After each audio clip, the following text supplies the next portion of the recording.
Alright guys, in the last video we created our Laravel app and we registered with the Twitter API. We also added the config options. So what I'm going to do right now is go to the routes file, which is routes and then web.php. And I'm just going to get this over with because it's very simple. We only basically need 2 lines here. So one is going to be route get. Okay, and this is going to be for our home page. This is basically a single page application. And then this is going to go to Twitter controller, and then we're going to do at Twitter user timeline. Alright, so that's one. That's basically the timeline is going to be on the index route. And then we're also going to have a post route for when we submit a tweet. Okay, so we'll say post, and we'll say tweet. And then we're going to put an array here as a second parameter and say as post.tweet. And then we want to put a comma here and we want to say uses. And then the name of the controller, which is going to be Twitter controller. And then the function, which will be tweet. Alright, and that's all we should have to do in our routes. So let's save that. And now we need to generate our controller. So let's go to the command line here and we'll say php artisan make controller, and let's say Twitter controller. Okay, and that'll create the file for us. Let's go open it up. So app http controllers and then Twitter controller. Now since we installed the the Twitter package, or whatever you want to call it, we need to include that. So we can say use Twitter, and then we also want the file helper, so we can say use file. Alright, so we're going to have a function, so public function, and this will be Twitter user timeline. And in here we're going to create a variable, we'll call it data, and then set it to use that Twitter module. So Twitter, and it has a function called getUserTimeline. Okay, that's what we're going to use. And then that's going to take in an array of options. So the first one's going to be the count. And then what I'll do, instead of putting it right here, I'm going to add it as a property to the class. So let's make it a private property called count, and we're going to set that equal to 10 by default. Alright, and then let's do, actually, you know what, these should be within the parentheses, so right here. Just wondering why they were colored funny. Alright, and then we'll do private format. Okay, what format do we want these? We want them in an array. Okay, and then we're going to set count to this count, okay, meaning this class property count, which is this. And then for the format,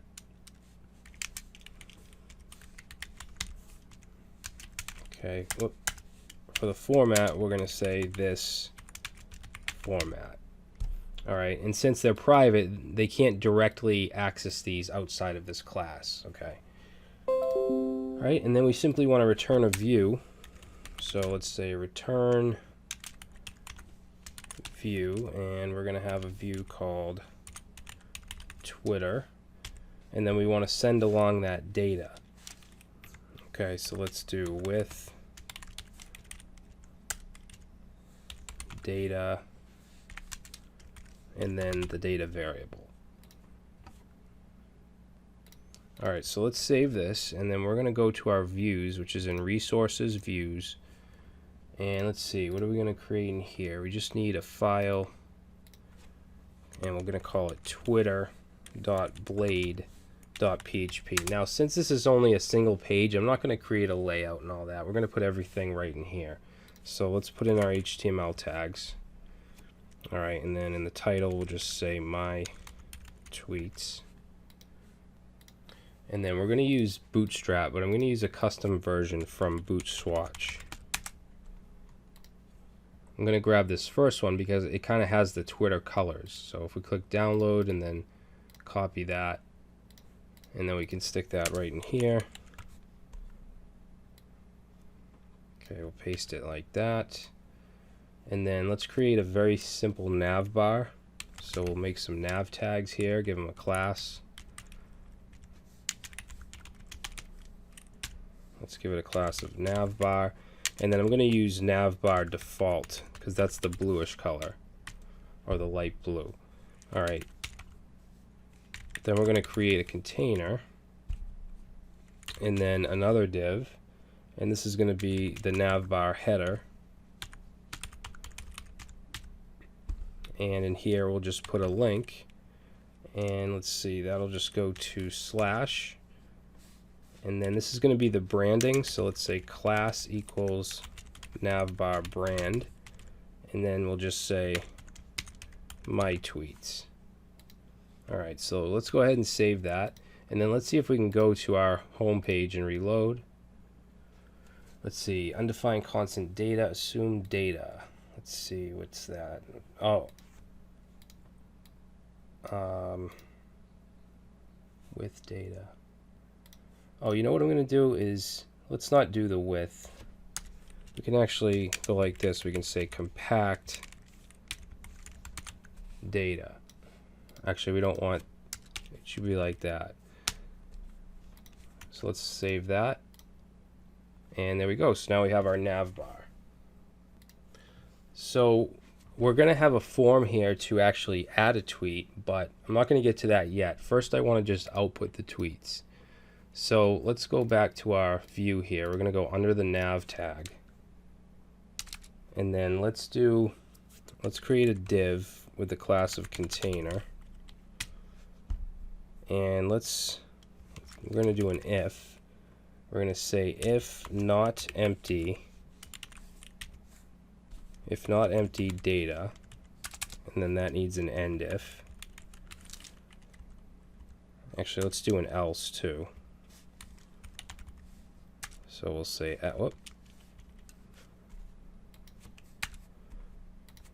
okay, if there is none, then let's just put a paragraph and we'll say no tweets found. All right, but if it's not empty, then we want to loop through. So let's do a for each, and we can say for each data as, and then we can do the key and then value. Actually, you know what? Let's call this tweet. That makes a little more sense. And then we'll end it. Okay, and then inside of it, let's create a div, and we're going to give it a class of well. And then we'll put an h3. And then I want the tweet text. So we should be able to get that by saying tweet and then getting text. Alright, let's just try this out so far. So if we reload, there we go, it's outputting our tweets. Now I also want to put the number of favorites and retweets because we can get that from the API as well. So let's go actually in the H3. What the heck? So inside here, let's put an I tag and then give it a class. We'll use our bootstrap icons. Let's say glyph icon, and then glyph icon dash heart. So we'll use that for the favorite. Alright, and we want to go outside of the I, and then we're going to do tweet, and we can get the favorite underscore count. Oops, that's not right. Okay, favorite count. And then let's copy this, paste that in, and then I'm going to change this to repeat, which is kind of like a swirly arrow, and that's going to be the retweet count. Alright, so let's save that.